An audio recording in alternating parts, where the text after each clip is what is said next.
0. All engine running. Liftoff. We have a liftoff. 32 minutes past the hour. Liftoff on Apollo 11. Hello বন্ধুরা, আমি apple আপনাদের স্বাগত জানাচ্ছি Apple the explainer চ্যানেলের first এপিসোডে। আজকের এপিসোডে আমরা জানবো অ্যাপল 11 মিশন অর্থাৎ মানুষের চাঁদে ল্যান্ডিংয়ের ডিটেল সম্পর্কে। 20 জুলাই 1969 অ্যাপল 11 মিশনের লুনার মডিউল চাঁদে অবতরণ করেছে। এতে অ্যাস্ট্রোনট ছিলেন নীল আর্মস্ট্রং এবং বাজ অল্ড্রিন। নীল আর্মস্ট্রং যখন চাঁদের মাটিতে পা রাখলেন সেই দৃশ্যটি বিশ্বের 650 মিলিয়ন দর্শক টিভিতে দেখেছে এবং তার প্রথম কথা মানুষ শুনেছে।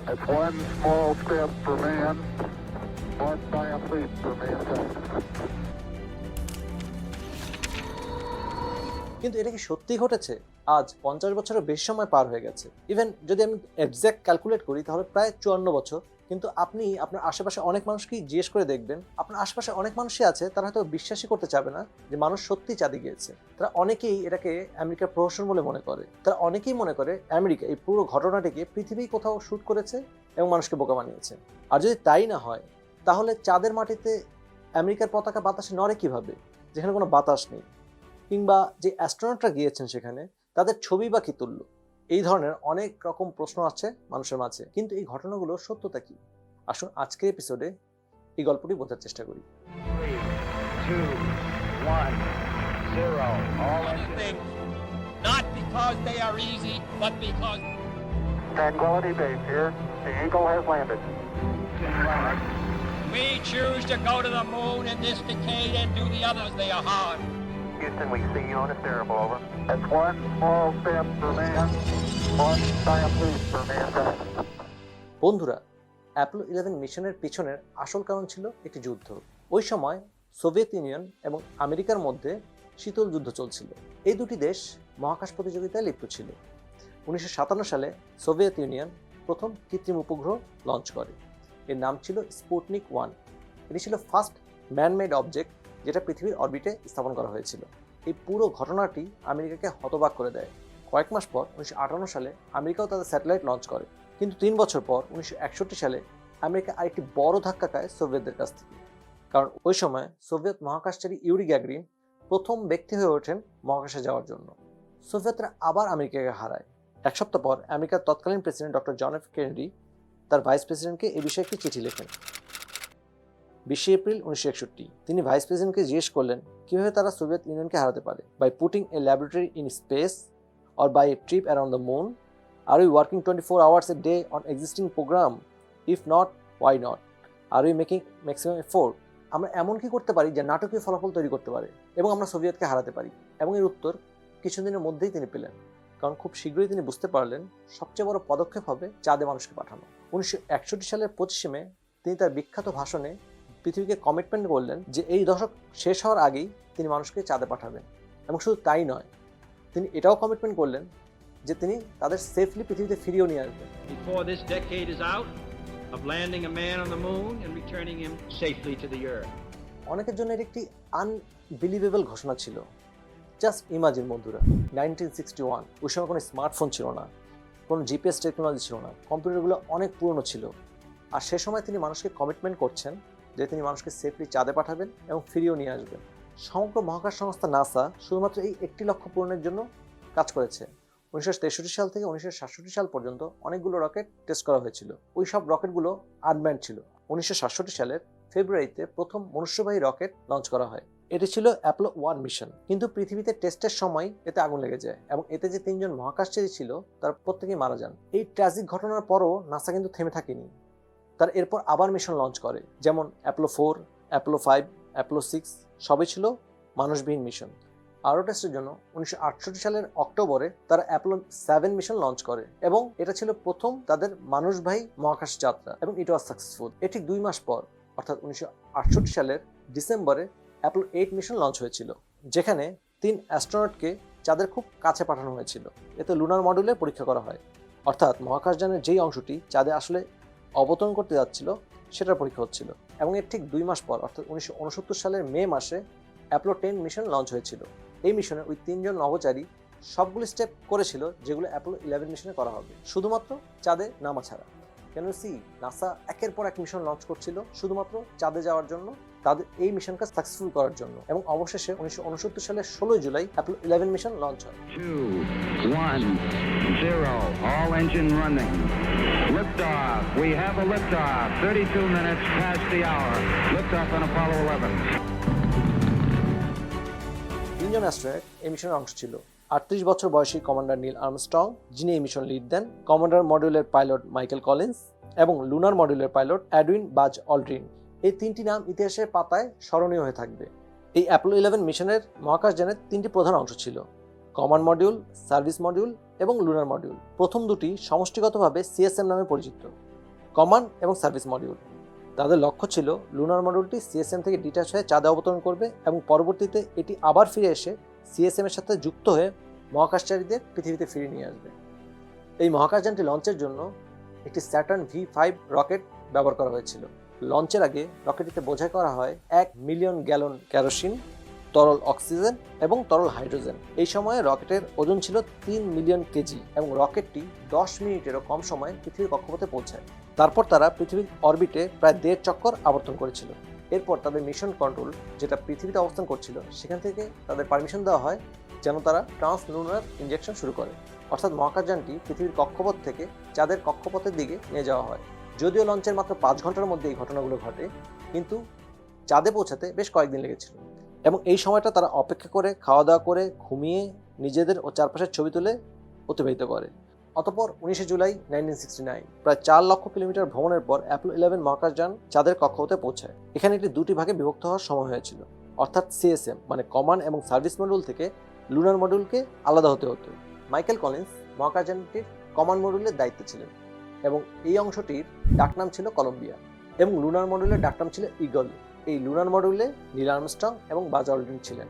কলম্বিয়া ছিল কমান্ড এবং সার্ভিস মডিউল, যার দায়িত্ব ছিল চাঁদের কক্ষপথে থাকা, এবং শুধুমাত্র লুনার মডিউল চাঁদে অবতরণ করতে যাচ্ছিল, অর্থাৎ শুধুমাত্র আর্মস্ট্রং এবং অল্ড্রিনই চাঁদে পা রাখার সুযোগ পেয়েছিলেন এবং মাইকেল কলিন্স পাননি।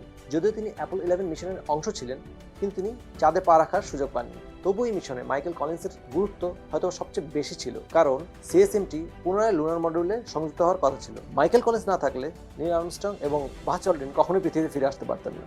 রাত 8টার দিকে লুনার মডিউলটি চাঁদে অবতরণ করতে যাচ্ছিল। ঠিক রাত 8:10 অ্যালার্ম বাজতে শুরু করে, 1202 অ্যালার্ম। 1201, roger, 1201 alarm. আর্মস্ট্রং এবং অল্ড্রিন কেউই জানতেন না এই অ্যালার্মের অর্থ কী। তারা মিশন কন্ট্রোলকে জিজ্ঞেস করেছিলেন তাদের পরবর্তী করণীয় কী, এবং মিশন কন্ট্রোল তাদের এটি উপেক্ষা করে সামনে এগিয়ে যেতে বলে। Where go, same tide, where go. পরে জানা যায় যে এই 1202 একটি সতর্কতা ছিল, যেটা ইন্ডিকেট করছিল যে অ্যাপলোর গাইডেন্স কম্পিউটারের প্রসেসিং সিস্টেম ওভারলোড ছিল।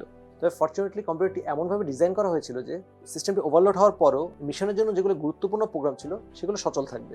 কম্পিউটারটি অটোমেটিক্যালি ল্যান্ডিংয়ের জন্য প্রোগ্রাম করা হয়েছিল। এটি অটোমেটিক্যালি চাঁদের পৃষ্ঠে লুনার মডিউলকে ল্যান্ডিং করাবে, কিন্তু চাঁদের পৃষ্ঠে 150 মিটার উচ্চতায় আর্মস্ট্রং লক্ষ্য করলেন যে লুনার মডিউলটি এমন একটি জায়গায় ল্যান্ডিং করতে যাচ্ছে যেখানে বড় বড় পাথর পড়েছিল।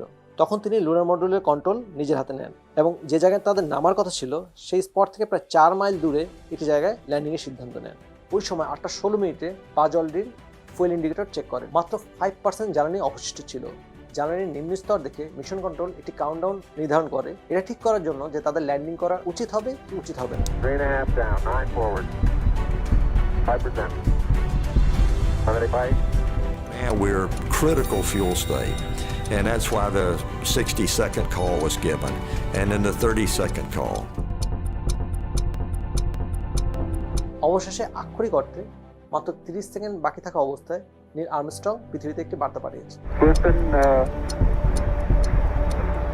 Tranquility Base here. The Eagle has landed.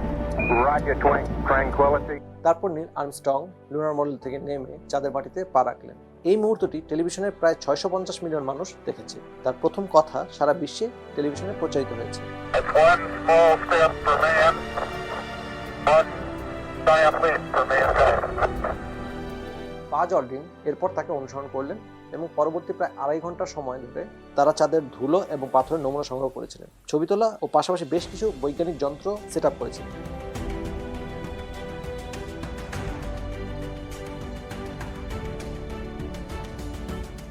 তারা চাঁদ থেকে প্রায় 23 কেজি ধুলো এবং পাথর সংগ্রহ করে এবং রেখে আসে একটি আমেরিকান পতাকা এবং একটি প্লেট যাতে লেখা ছিল here men from the planet earth first set foot upon the moon July 1969 AD we came in peace for all mankind. Lunar মডিউলকে 21 ঘন্টা চাঁদে থাকতে হয়েছিল, এরপর আবার উপরে গিয়ে সিএসএম এর সাথে সংযুক্ত হতে হয়েছিল এবং এই 3 অ্যাস্ট্রোনট মহাকাশযানটিকে পৃথিবী দিকে ঘুরিয়ে নিয়ে আসে। পৃথিবীতে ল্যান্ডিংয়ের প্ল্যান ছিল যে কমান্ড মডিউলটিকে সার্ভিস মডিউল থেকে আলাদা করা হবে এবং সার্ভিস মডিউলটি তখন পৃথিবীর বায়ুমণ্ডলের কারণে ধ্বংস হয়ে যাবে। কিন্তু একটি বিপদ ছিল, যদি সার্ভিস মডিউলের ধ্বংসাবশেষ কমান্ড মডিউলটিকে সামান্যতম আঘাত করে তবে তা মারাত্মকভাবে কমান্ড মডিউলটিকে ক্ষতিগ্রস্ত করতে পারে এবং এতে অ্যাস্ট্রোনটদের মৃত্যুও হতে পারে। এই ঝুঁকি এড়াতে নাসা সার্ভিস মডিউলে থ্রাস্টার ইনস্টল করেছিল যাতে তার সার্ভিস মডিউলকে কমান্ড মডিউল থেকে কিছুটা দূরে নিয়ে যেতে পারে এবং যাতে তারা একে অপরের সাথে সংঘর্ষ না করে।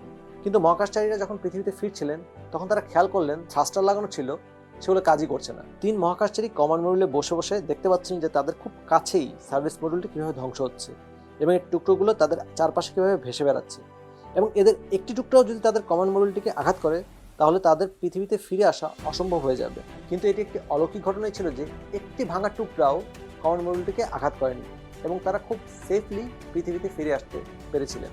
তাদের এই মিশনটি এতটাই রিস্কি ছিল যে তারা সেফলি পৃথিবীতে ফিরে আসবে কিনা সেটা নিশ্চয়তা ছিল না দেখে তৎকালীন মার্কিন প্রেসিডেন্ট নিক্সন একটি অল্টারনেটিভ ভাষণও প্রস্তুত করে রেখেছিলেন তাদের জন্য।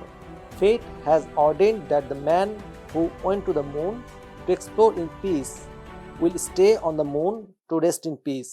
This brave man, Neil Armstrong and Edwin Aldrin, know that there is no hope for their recovery.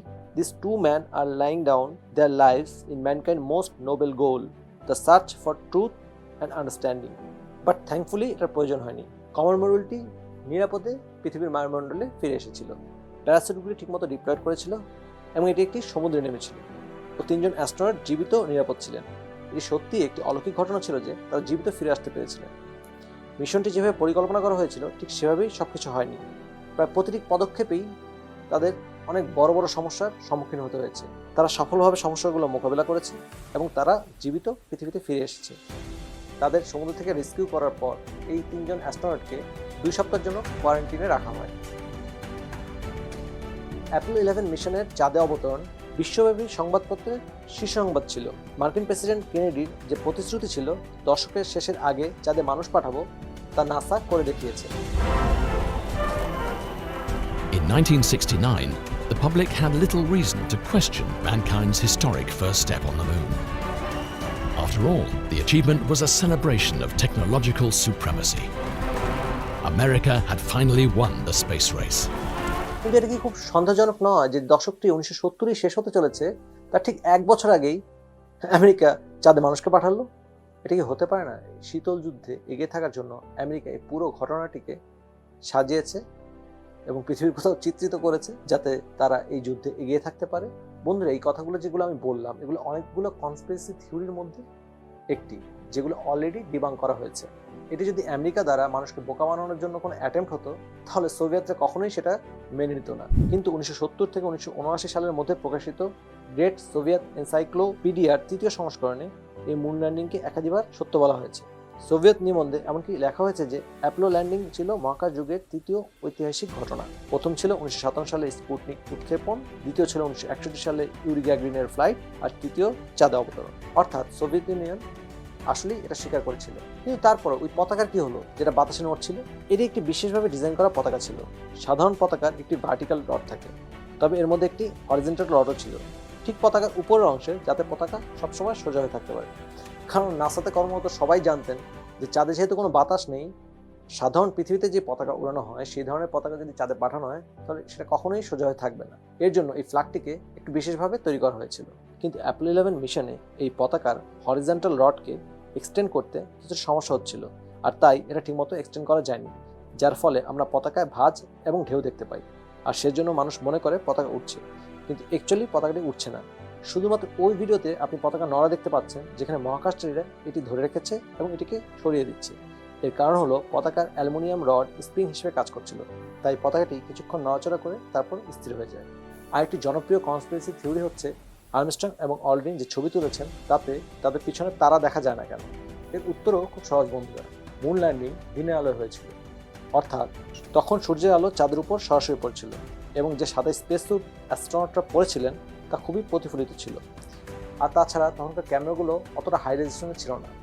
আজও যে কোনো ফোনের ক্যামেরা দিয়ে আপনি যদি ফ্ল্যাশ অন করে রাতে কারোর ছবি তোলেন তাহলে তাদের পিছনে তারা দেখতে পাবেন না। আরেকটি তথ্য হলো ছায়া সম্পর্কে। চাঁদের ছবিতে ছায়ার ইনকনসিস্টেন্সি নিয়ে অনেকেই যুক্তি দেয় যে এই পুরো ঘটনাটি যেহেতু হলিউডের কোনো সেটে তৈরি করা হয়েছে, তাই ছায়াগুলো বিক্ষিপ্তভাবে এদিক ওদিক পড়েছিল, কারণ লাইটের কোনো একটি সোর্স ছিল না। কিন্তু বাস্তবে সূর্যের আলোর একমাত্র সোর্স ছিল না বন্ধুরা। চাঁদের পৃষ্ঠ আলোর একটি অল্টারনেটিভ সোর্স হিসেবে কাজ করেছে, যার কারণে আলো অনেক বেশি এদিক সেদিক ছড়িয়ে ছিটিয়ে পড়েছে।